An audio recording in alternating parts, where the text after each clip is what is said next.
Facebook ad budget অনেক বাড়িয়ে দিচ্ছেন, বাট সেলস ওভাবে বাড়তেছে না। এর কয়েকটা কারণ থাকতে পারে, কিন্তু তার মধ্যে বড় একটা কারণ হচ্ছে যে আপনার সেলস ফানেল ঠিক নাই। তো চলুন আজকের ভিডিওতে আমি এটা নিয়ে আলোচনা করব। তো চলুন শুরু করে যাই। দেখেন, আপনার ভিডিও বা আপনার দেখে আপনার সাইটে অনেকগুলো ট্রাফিক গেল, মানে ট্রাফিকের সংখ্যা আপনি ডে বাই ডে বাড়াতে থাকলেন, কিন্তু ওই জায়গা থেকে কনভার্ট হলো খুবই কম পার্সেন্ট। তাহলে কিন্তু আসলে কোনো কিছু হলো না। দেখেন, ভুল হলো যে আমরা অন্যের মতো অ্যাড বাজেট মানে বাড়াইতে থাকি। আর আমাদের সাইটে হয়তোবা সস্তার ট্রাফিক গুলো যেতে থাকে। কিন্তু এই জায়গা সঠিক যেটা সেটা হচ্ছে যে আপনার ফানেলের ফ্রিকশন বা বাধা যেটা আছে সেটা কমানো। মানে আপনার ল্যান্ডিং পেজ থেকে শুরু করে আপনার সিস্টেমটা এমনভাবে বিল্ড করা যাতে কোনো প্রকার কোনো বাধা থাকে না। যাতে একটা কাস্টমার ঢুকলে যেন সে ধাপে ধাপে সেলস পর্যন্ত চলে আসতে পারে। মানে দ্বিতীয়টা হচ্ছে যে ট্রাফিককে বাইং মোডে কনভার্ট করা। মানে ট্রাফিককে বা অডিয়েন্সকে সে যেন সেলস বা তার ওয়ার্ড একটা প্লেস পর্যন্ত যাইতে কোনো প্রকার কোনো সমস্যা না হয়, অ্যান্ড দেন তার মাথায় যেন বাইং মোডটা অন হয়ে যায়, সেই কাজটা আমাদের করতে হবে। দেখেন, আপনি হিউজ পরিমাণ কাস্টমার আপনার সাইটে আনলেন, কিন্তু ওই জায়গা থেকে দেখলেন যে কনভার্ট হচ্ছে খুবই কম। যেমন ১০০ জন ভিজিটর আপনার সাইটে গেল, বাট কিনলো একজন। কিন্তু এই জায়গায় আপনার সমস্যা হচ্ছে যে আপনার কনভার্ট রেট এটা কিন্তু খুবই কম। ১০০ জনে একজন মানে 1%।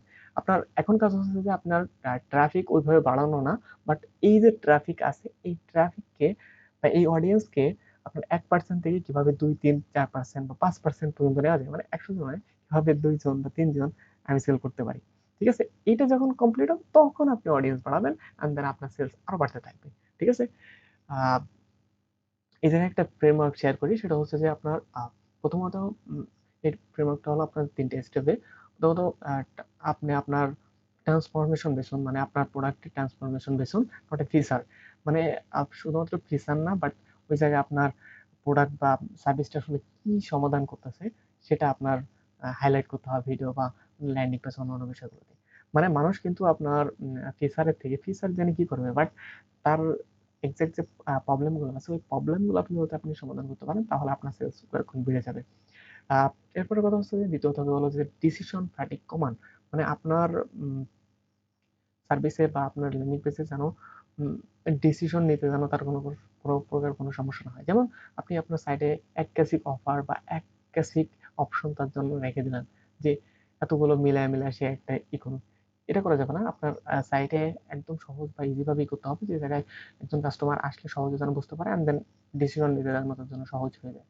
তো ৩য় নাম্বারটা হচ্ছে যে লস অ্যাভারশন। মানে আপনার অফারে এমন একটা আর্জেন্সিটি বা লিমিটেড টাইম কিছু একটা দেওয়া আছে যাতে সে ডিসিশন নিতে মানে বিলম্ব না করে। মানুষ আসলে হারানোর জিনিসে ভয় পায় বেশি। এইজন্য লিমিটেড বা স্টক এই বিষয়গুলো যখন আপনি হাইলাইট করবেন তখন তার জন্য ডিসিশনটা নিতে আরেকটু সহজ হবে। তো যাই হোক, এই ৩ টা স্টেপের ১ম হচ্ছে যে আপনার আ শুধুমাত্র ফিচার না, দেন আ আপনার সমাধান যেটা আছে এটা হাইলাইট করতে হবে, অ্যান্ড দেন ডিসিশন নিতে তাকে সহজ করে দিতে হবে, অ্যান্ড দেন লাস্ট স্টেজ যেটা সেটা হচ্ছে যে আপনার আ লস অ্যাভারশন বা আপনার তার আ আপনার ইসে যেন একটু আর্জেন্সি ক্রিয়েট হয় সেটা খেয়াল করতে হবে।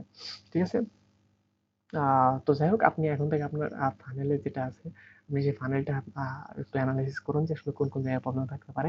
আপনার ফুললি আ মানে সেলস প্যানেল বা ল্যান্ডিং পেজ যেটা আপনি বানাইছেন ওইটার ধাপে ধাপে বিষয়গুলো ক্লিয়ার করবেন, যে একজন কাস্টমার যদি আসে তাহলে কোন জায়গায় সে বাধার সম্মুখীন হতে পারে, অ্যান্ড দেন সেই সব বিষয়গুলো সর্ট আউট করা। এজন্য আপনার একটা ফ্রি টুলও আছে, যেমন মাইক্রোসফট ক্লিয়ারিটি নামে। ওটা আপনি আপনার যদি সাইটে কানেক্ট করে করতে পারেন, কানেক্ট করে দিতে পারেন, তখন আপনি আপনার সাইটের ভিজিটরদেরকে আপনি লাইভ রেকর্ডিং দেখতে পারবেন।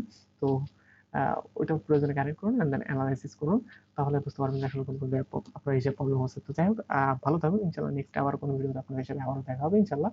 তো সে পর্যন্ত ভালো থাকবেন। আসসালামু আলাইকুম ওয়া রাহমাতুল্লাহি ওয়া বারাকাতুহু।